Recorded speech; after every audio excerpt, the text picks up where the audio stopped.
more closely what was in the movies. But alas, now we actually have access to hockey masks, which can be very close to, basically screen accurate, which is really fun.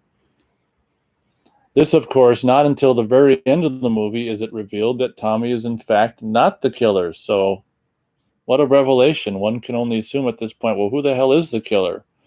And at least they don't do a cheat with like a lazy, droopy eye. Like, a big fan of the movie at this point would see those two perfectly good eyes behind the hockey mask and kind of wonder, what the deal with that is. Although I think there were shots of Jason in Final Chapter, with the hockey mask on where he kind of had, I don't know if they thought they were going to really see the eyes behind the mask, but like the one in particular where Jason's lunging towards Trish before she jumps out the window. I mean, you can see, I think, two perfectly good and ordinarily, positioned eyes behind the mask in that movie. So some things, that weren't meant to be seen kind of make it way onto the screen in those regards. But this movie, they don't hide the fact that there's just two perfectly good eyes, which maybe is their way at subtly indicating that this is in fact not Jason. It never was. Wade says, I never thought he was the killer when I was watching this as a kid. You mean Tommy? Yeah, I don't think I ever did it either. God, I wish I could remember what I thought the first time I saw it with my dad. I mean, I'm sure I never thought he was the killer. I probably just assumed Jason was the killer.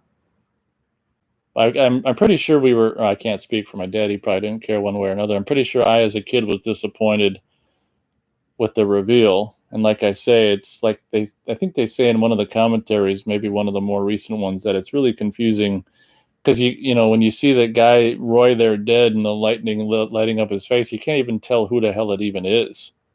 It's not even until it's explained at the end by the cop that you even really know who the hell it is.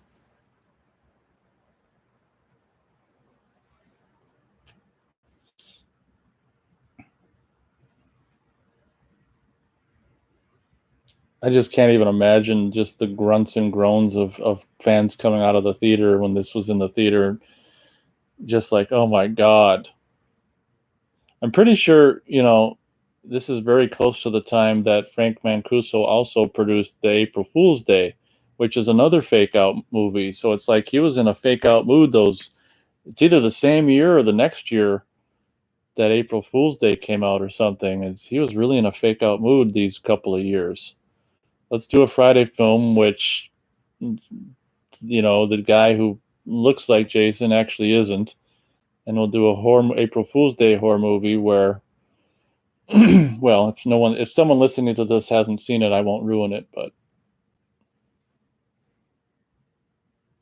Wade says the laserdisc of this is mono only. Like I think you said earlier on the stream, I only hear the audio coming out of the left side of my headphones. Yeah, the laserdisc would be in fact mono. I don't think they'd 5.1 this until that in 2009 when the remastered DVDs came out.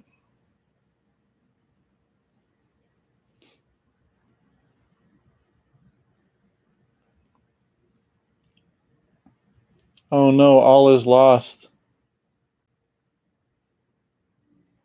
Oh, Reggie.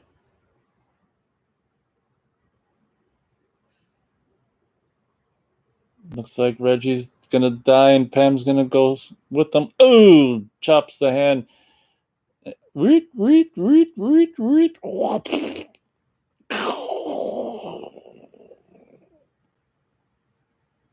Oh, just imagine the disappointed fans in the theater on opening weekend. If there was anyone in the theater.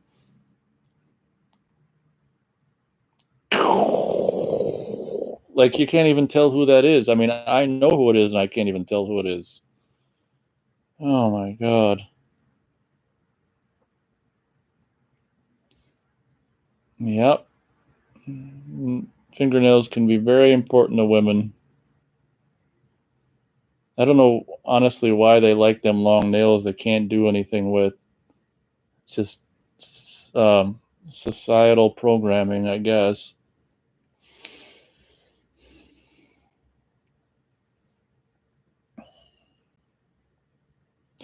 Now it's interesting.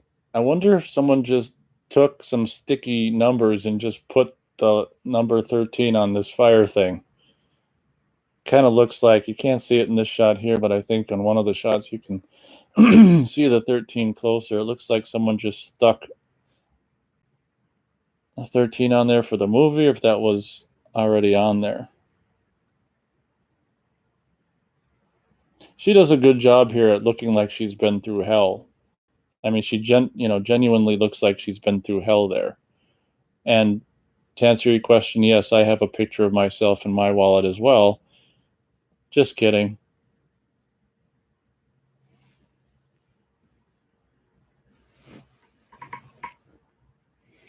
Wade says, this capture of Friday the 13th, Part 5 is a capture I must have done on my middle range Laserdisc player because of how the warped disc mistakes are showing up. Some video distortion and audio distortion I'm dealing with now. Well, that's a bummer.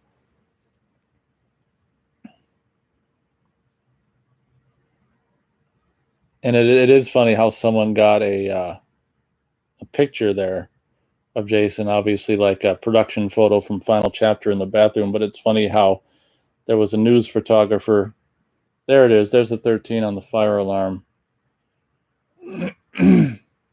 That's funny how there was a picture of Jason, like there was some news photographer that he killed in one of the movies that was not on camera, and someone still got the film developed.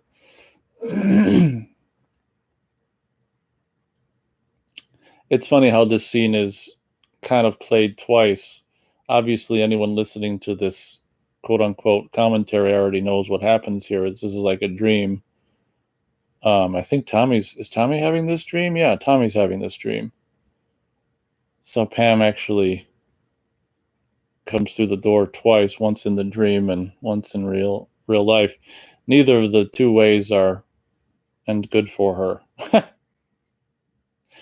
Now it's really cool if you'll notice, I don't know if this is the only time in the movie this happens, but after he wakes up and is like he rips out the IV and gets out of bed, like you can hear what sounds like a ta ta ta ta ta, almost like Harry Manfredini is doing now that Tommy's becoming Jason, it's for the very first time in the franchise, it's like ta ta ta ta ta.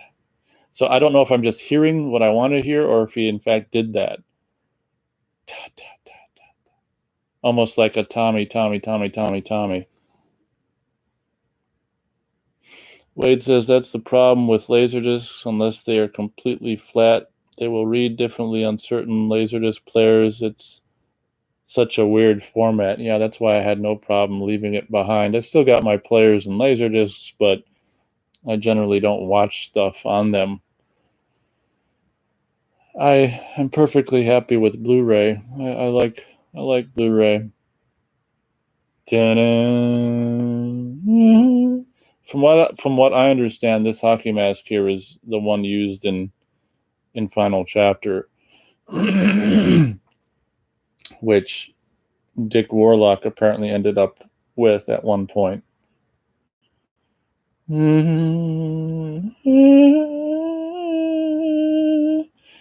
Doing my best Harry Manfredini.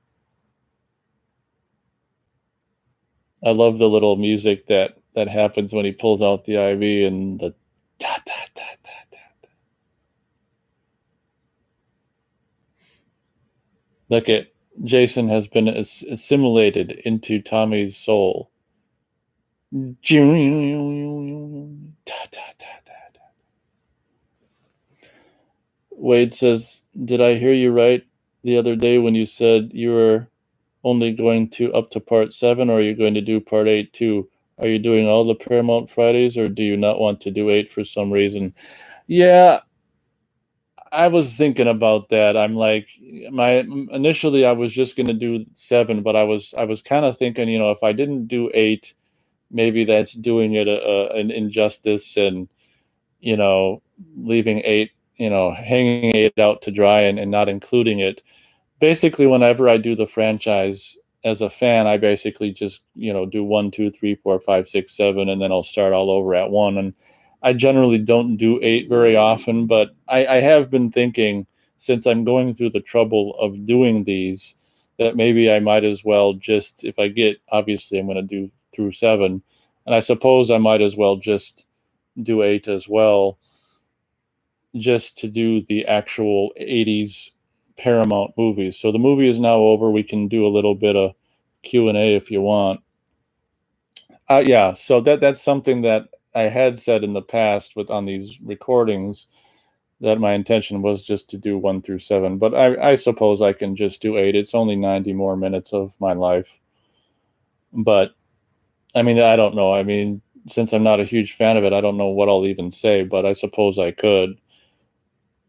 My plan after the Friday films is to do the sleepaway camp films as well. And I've decided, after my last time of doing these, I did 1 and 2 on the, one night, both movies, and then I did 3 and 4 on one night. And by the time I was halfway through 4, I was like, God, my voice was getting hoarse. And so I'm done. I think I'm done doing 2 at night. So this will be the only one for this night. And the commentaries moving forward would just be one a day as well. But I suppose I could do part 8.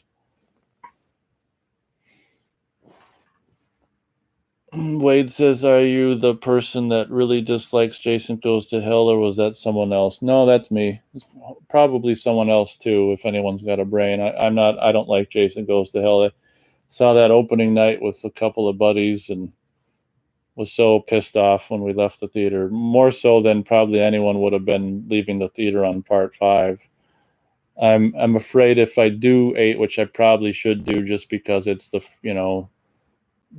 Friday films from the 80s, that'll be the last commentary I do of the Friday films. I mean, I don't really consider anything after 8 a Friday film, because they're not even Friday the 13th. They're Jason this, Jason that, whatever. Wade says, sleepaway camp movies are pretty good. Yeah, I'll be doing 1 through 3. I'm not going to waste my time with Return to Sleepaway Camp, which was such a disappointment. But I'll be doing those on, in each one on an individual day, because I'm done busting my balls doing more than one commentary a day. Let me just get a drink of water.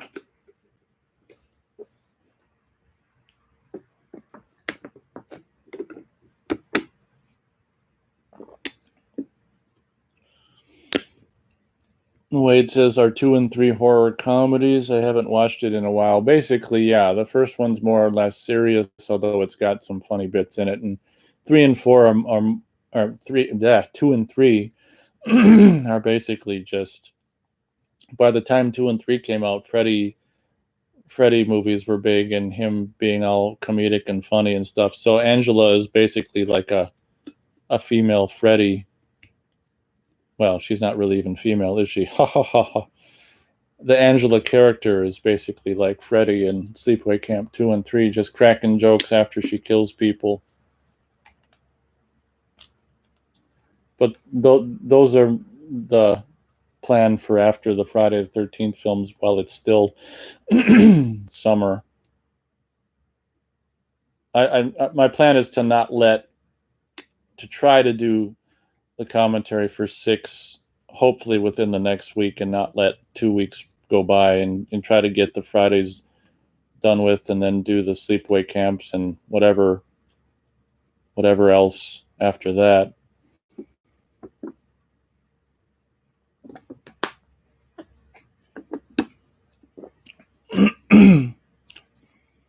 If you want to chat for like 15 minutes, we can. Otherwise, I'll just end it. I think I've basically read more or less all of your things you type, because it's just you and I. Wade says, we can do part 6 and 7 either on the same day, or we can do 7 and 8 on the same day if you want to finish up Friday movies. Yeah, I'll just be doing 1 a day from here on out. it gets too grueling and exhausting to do 2 in one day.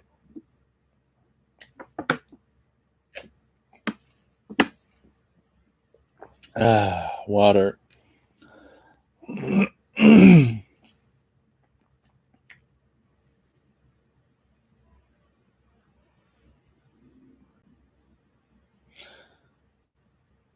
Wade says, when is your next stream? Or not sure. Yeah, I'm not sure. I try to make a video to give people a heads up, several hours beforehand. My next week is kind of booked up. Monday would be my first real opportunity to do 6. I can't guarantee it. I'll do my best.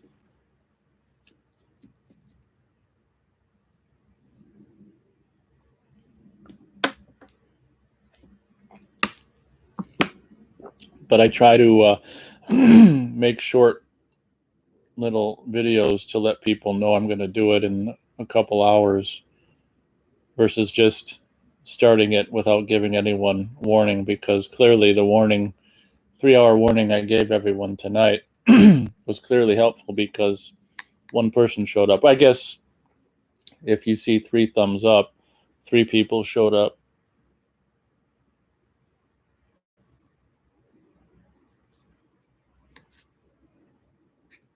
Wade Wilson asks if I'm busy Friday, Saturday, and Sunday. I'm not exactly sure. I think mostly. I think Monday at this point might be best, but I can't even promise that. As I said, I'll make a video hours before I plan to do it. Wade says, I think YouTube glitching. I think sometimes when I thumb things up, it counts as 2 from my side, and I don't know why. Yeah, YouTube's a bunch of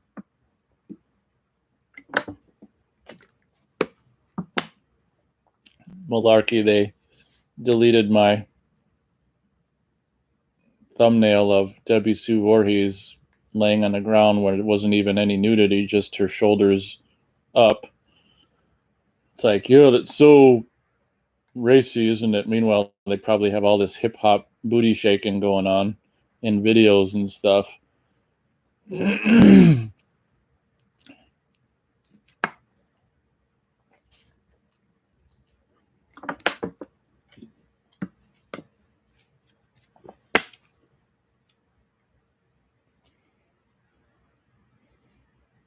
Wade Wilson thinks only 2 people thumbed up. Possibly. He says you have 481 subscribers and they really come down hard at your channel. Crazy. That's the first time they've really ever done anything like that, where, they deleted the also devastating thumbnail of a woman from her shoulders up. At least they didn't delete the video. They just deleted the thumbnails off the video.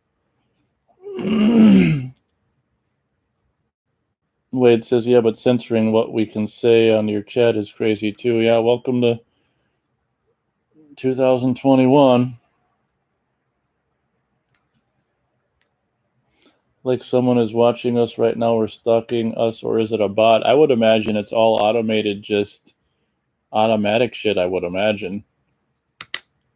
But they could also be paying people in India to listen to every single live stream and delete things they don't like.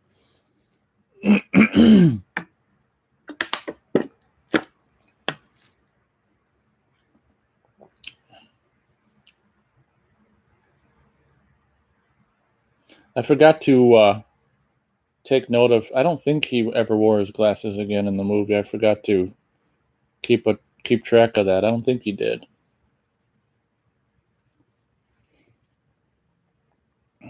Wade says, I see 1 thumb down. Do you see that too? Yeah, when you're streaming, all you can see is a people counter and a thumbs up counter. So I don't have a thumbs down counter, which is actually, I like that, because who the hell needs to know that while you're streaming, that you've got a hater?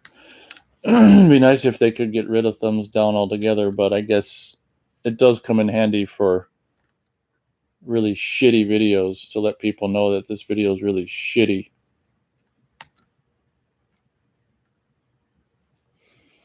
Wade Wilson says, okay, I won't take up much more of your time. If you want to get going, that's fine, since it's only us here right now. Thanks for streaming, even if it was only me here. Hey, that's okay. Thanks for showing up. Like I say, these are mostly listened to after the fact anyway, so thanks for showing up, and I'll try to do one as soon as possibly Monday, but no promises. I'll make a little quick video to let you or anyone else know that I'm going to be doing it. A little disappointed by the low turnout this time, but what you going to do? People have lives. You can't blame them. So I'll probably head out and catch you next time. So thanks a lot for showing up, and it's definitely easier keeping up with chat during a commentary when there's only one person typing, though. I learned that.